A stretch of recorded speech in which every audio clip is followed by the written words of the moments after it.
Hello everyone, welcome back. Indie Pride here with Milk and Cookies Total War, and I have thoroughly enjoyed making these faction overview videos. So today, I wanted to focus on the Odrysian Kingdom, which is available in the All Factions mod and the Duck mod for multiplayer that I've been playing a lot of my previous live commentaries on. You guys have seen a lot of Duck mod videos recently, actually. And this is actually, I think, one of the most unique factions in the game, and probably has my favorite unit. Now, at this point, you guys probably do know some about the Odrysian Kingdom, but many of you probably have not played Duck mod or the All Factions mod, and have not actually had the opportunity to get your hands on this faction and use them in a multiplayer setting. So I thought I would do an overview of them. Like I said, I think they are a very unique faction, and they have arguably the coolest unit in the game in the Thracian Nobles. Now, these guys use the rhomphaia, which is a bigger version of the falx. It's a two-handed recurved blade, and this sword is what gives them so much power on the charge. Now, I would classify Thracian Nobles, Thracian warriors, and any of the falx or rhomphaia using soldiers in this game definitely a glass cannon unit, and the Thracian Nobles are absolutely no exception to that. They will shred any elite melee unit in the game if they get a clean charge off. There are some ways to counter them, which I'm going to talk about when we get into a replay, which will come after I've talked a little bit about the faction as an overview. But they are very devastating off the charge, have very high melee attack at 69, very high armor piercing at 12. Now, let's compare that to an Osworn unit, which I think a lot of people would consider is one of the best melee units in the game for the Arverni. We look at their weapon damage here, armor piercing of 4. Now, that is actually relatively low compared to some of the elite swords in the game. If we look at Praetorians or Praetorian Guard for the Romans, they actually have 10 armor piercing. So some of the higher damage sword units in the game actually do have better armor piercing than the Arverni Osworn, but the majority of the swords in the game, excluding a couple of the Romans and the, I think, Royal Peltas as well, have around 4 armor piercing damage. Thracian Nobles have 12. So what you want to do with them, they're much like the Nodachi on Shogun 2, for those of you who have played extensively Shogun 2, or maybe even Medieval 2 with the Zweihanders. They are very, very focused on getting a clean charge off. If you meatshield properly and you're fighting against the Odrysian Kingdom, and you use a very low cost unit to block the charge of your opponent, a lot of their killing power goes down the drain. Like I said though, they can literally kill elite infantry units in about 4 to 5 seconds if they get a clean charge off after activating Headhunt.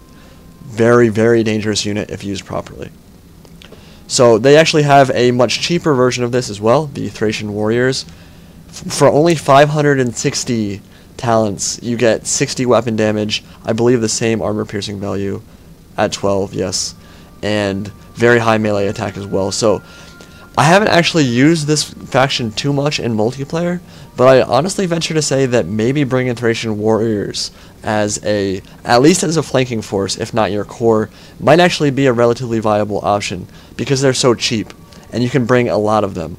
Of course, they are more likely to chain route. They have lower base morale at 50 than the Thracian Nobles at 70. So, again, it's one of those things you just kind of have to judge. If you protect them well and you get clean charges off, these guys can be very, very, very cost effective. So what are some of the other things that the Odrysian Kingdom offers that's kind of unique among the faction? I do think the Thracian Nobles and any of the rhomphaia units they have are definitely the highlight of the faction, and I am really excited to get to show them off in a multiplayer setting. But they actually do offer a couple of other kind of unique units. They have a lighter melee cavalry unit that I think they share with the Gate and some of the other Dacian factions. The Mercenaries Horseman, pretty cost-effective unit, decent stats, and actually in Duck mod, one of the changes was that the lighter cav, the lighter shock, and melee cav actually got a movement speed increase. So that means that some of the cheaper cav that isn't necessarily as good at fighting has been made much more viable for scouting and running down enemy archer units, which I think was a very nice change that he introduced to the mod. They have access to some mercenary hoplites and then some really crap spears here. I haven't actually tried the Dacian spears out at all. But they do have the Thracian peltas, which is the best peltas unit in the game, I believe. Comparing them to other peltas, I think that they have higher... They have the same missile damage. I'm actually not too sure about the differences between them and maybe like a light peltas. That's something I could check out later. I'm not going to get too worried about it right now, but I do know that they are a very unique looking unit and pretty strong. I do enjoy bringing them a lot. I think that especially with the changes that CA made to skirmishing with javelins, they gave them higher armor piercing. I think they are a more viable unit to bring. Certainly before patch 7 they were not particularly useful a lot of the time. I think they're pretty decent now, and some of the skirmish changes that CA introduced were very, very good. The Thracian Royal Cavalry is basically your normal elite tier melee cavalry. If we compare them to like a Praetorian cavalry, they have pretty similar stats. 1-on-1, I have tested it, they do lose to Praetorian cavalry because Praetorians have Draco and the Thracian Royal Cavalry just have Frenzied Charge. But they are a strong unit, and overall I think the Odrysian Kingdom, they're kind of a one-trick pony. Like, they aren't that well-rounded, honestly. They have one good melee cav, they have one good heavy infantry unit, and their spears are kind of crap, and they don't have any good bowmen or slingers. If we look, they do have the Thracian bowmen and the Thracian slingers, but those are low tier and not very viable, I think, in a competitive setting. You can certainly skirmish with them, but if you're up against mercenary Balearic slingers or Rhodian slingers, you'll definitely be losing a skirmish fight with them. So they are a one-trick pony. If you see Odrysian Kingdom, these guys right here, Thracian Nobles and Thracian Warriors, are the ones that you're going to have to be worrying about. So we're going to get into the replay now so you can actually see what these guys are capable of doing, and I'll just talk about some tactics that I think can counter this faction pretty hard and some ways to utilize this faction more effectively in a multiplayer setting. So I will see you on the battlefield in just a second. Okay, so earlier I was mentioning that the Thracian Nobles were a glass cannon kind of unit. And basically what that means is very devastating, high attack, will shred units in a couple of seconds, but it also means that they have very low melee defense and very low armor. If we look at what a typical sword heavy infantry unit in the game has, they usually have about 50 to 70 armor. 50 is actually kind of on the lower end. A lot of the really elite Arverni, Oathsworn, Praetorian Guard have upwards of 65, 70 armor. And the hoplites like shield bearers and the really heavily armored units have 90. These guys have 35 armor and only 28 melee defense. So what that means is if a high attack unit gets into them and the Thracian Nobles didn't get a good charge off, they will lose very, very quickly. Now they're still going to get a lot of kills, but they're going to die very quickly. And it also means that you can't really rely too much with cavalry with the Odrysian Kingdom unless you position properly, because with some of the other factions like maybe Rome, you can have your cavalry behind your lines, wait for the infantry engagement to start, and then flank with your cav, because your guys have the staying power to stay in a fight long enough to flank around with your cavalry and get them in a threatening position. With the Odrysian Kingdom, on the other hand, your melee line will rout so quickly a lot of the time that you have to get your cavalry into a position before you start the engagement, because if they're not there, if you're losing the infantry engagement, you're going to lose very, very easily. So one of the things I said earlier also was that blocking the charge of these guys is very important, and it's true. It's a very important thing to block the charge, but it's also very, very easy, I think. And right now I'm playing against the Nervii, I believe, for a 50 bomb. My friend is using the Nervii. I don't know too much about this faction. I know that they have a couple new units, like Fierce Swords, which are like a mid-tier sword unit, and the Mighty Horse, which are kind of like a mid-tier cavalry unit, and some of the others. I think they have a couple elite units. It doesn't matter. I'm not talking about the Nervii in this replay anyway. But what they do have, what these guys can do, is they can bring like lower tier or mid-tier spears, preferably lower tier spears. Any low tier unit in the game would actually probably be a pretty good option to just plop out in front of your lines, make sure that your Oathsworn don't get charged head first. Like I said, if Oathsworn and Thracian Nobles meet head to head and there's nothing in between them to slow down the charge of the Thracian Nobles, these Oathsworn will get absolutely shredded, and you're going to see that in this replay. But it's also a very simple thing to just put a spear out in front, nullify the charge of the Thracian Nobles, then get the Oathsworn in there, and they'll be able to clean house pretty easily. This is a really quick replay, so we're actually probably going to put a lot of it into slow motion just so I can, one, kind of show off the kill animations of the Thracian Nobles, and two, talk more about the strategies that I employed. Now, if I'm completely honest, my strategy in this game is very simple. If you're playing against the Odrysian Kingdom, you know what they're doing. They're rushing. Like I said, with the Nodachis or the Zweihanders, they have a very obvious playstyle, and it's revolving around the fact that they're going to be bringing a lot of these guys, the Thracian Nobles. They're going to be focusing on getting good charges off across the line, and they're going to be wanting to take an infantry engagement early on. A couple ways to counter that. Again, they have the low armor value, 35 armor, so skirmishers will do a lot of damage, but I do not recommend trying to basically win an infantry engagement with them. And I think that's the first mistake that 50 Bomb makes in this game, and it's kind of a macro overall mistake that, again, we don't have much experience playing against these factions, so that's probably one of the reasons. But you don't really want to take a head-on-head infantry engagement with them unless you can meat shield properly. I think he really expected these Oathsworn to do better than they do, that's for sure. So right now, just exchanging some Pila, and we're definitely going to get close up when I get my Thracian Nobles into melee here. So they're coming forward on the charge. We'll activate Headhunt soon, right now actually. And so their melee attack goes up by 5. And I think at some point here at the back end of Headhunt, they're going to have Unbreakable Morale as well. Let's get a look at some of these killing animations here.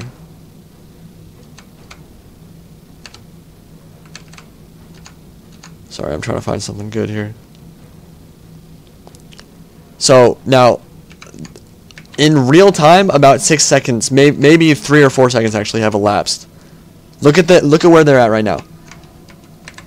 Oathsworn are down to 50 men. They basically lost 70 men off the charge. My Thracian Nobles, on the other hand, have lost 50. So when I say glass cannon, I mean it. I mean, I kill this entire Oathsworn in a couple of seconds. But look where my guys are as well. They're already down more than half strength. But I am going to shred through there. Again, more Thracian Nobles meeting here. He did not meet shield properly, so the Oathsworn lost 40 off the charge. 60, going down insanely quickly.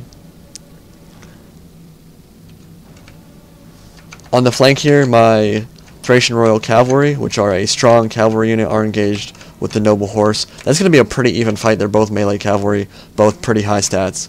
So that should be relatively even. But I believe I also have a Mercenary Hoplite that's going to try to join that fight relatively soon as well. One faction I think that would actually match up extremely well versus Thrace, or the Odrysian Kingdom, is the, well, any faction with access to cataphracts I think would be a great faction to use against them, because they don't have very good spears, which means you can kind of send your cataphracts in unsupported at some points, if your opponent isn't really paying attention. Definitely a cataphract charge would kill these Thracian Nobles in a couple of seconds. And then, of course, in the skirmishing department, Parthia is very strong there as well. They would be able to out-skirmish and take out these Thracian Nobles very, very easily with ranged fire.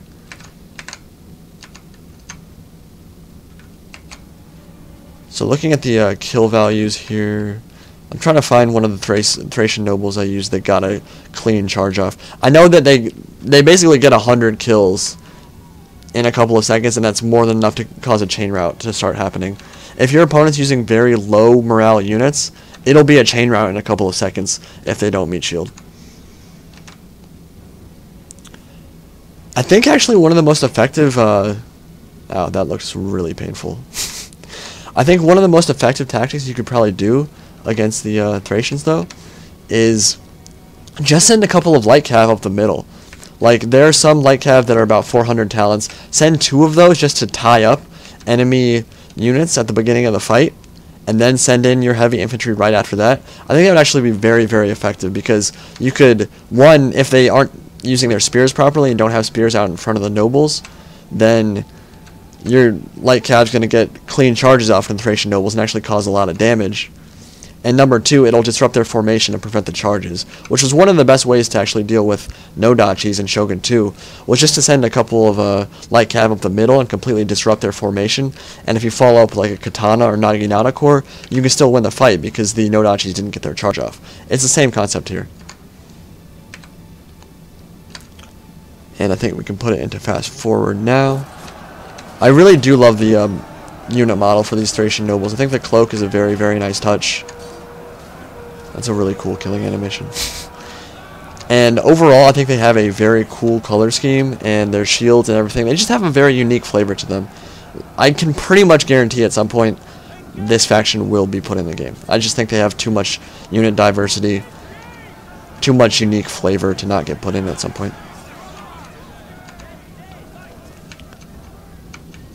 So that battle was actually ended up, even though I was in slow motion and it took longer than that obviously, ended up being about 2 minutes long. And that's because I think 50 Bomb probably took a infantry engagement that he couldn't necessarily win.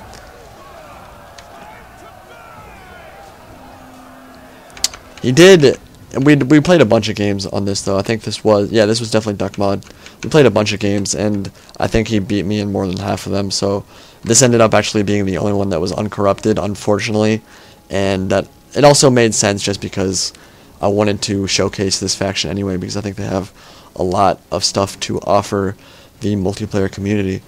If you guys haven't tried out duck mod, again, I don't know how many times I have to say it, I recommend it. It's very good. It makes lower tier melee units more viable. It makes lower tier every unit basically more viable. It's changed some of the pricing. It's changed the speed of some of the units to make them more balanced and more viable. I think just in general it's made it a much more inclusive mod that allows more factions and more units to get picked. And that's always a good thing, because I think variety is one of the few things that Rome 2 actually offers that Shogun 2 doesn't. Is having a lot of different factions come together and a lot of different playstyles that maybe necessarily Shogun 2 didn't have. Again, I still love Shogun 2 multiplayer more than Rome 2, at least at the moment. That's just something that we're going to have to deal with for now, though. Hope you guys did enjoy the replay and the overview of the faction. Let's see if... No, for some reason that didn't show the post-battle screen. I don't know why, because I know they just added that back into the game. Anyway, doesn't matter.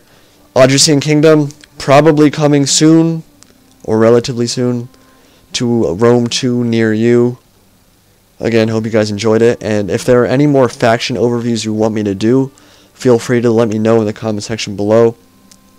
And of course, at some point relatively soon, if I can get off my ass and get other people to join me, Agony Duck, Zaript, and maybe a couple other commentators will be joining me to overview duck mod so he can give his thoughts on what he was trying to accomplish when he created it. Otherwise, hope you guys enjoyed, and I will talk to you later. Indie Pride signing out.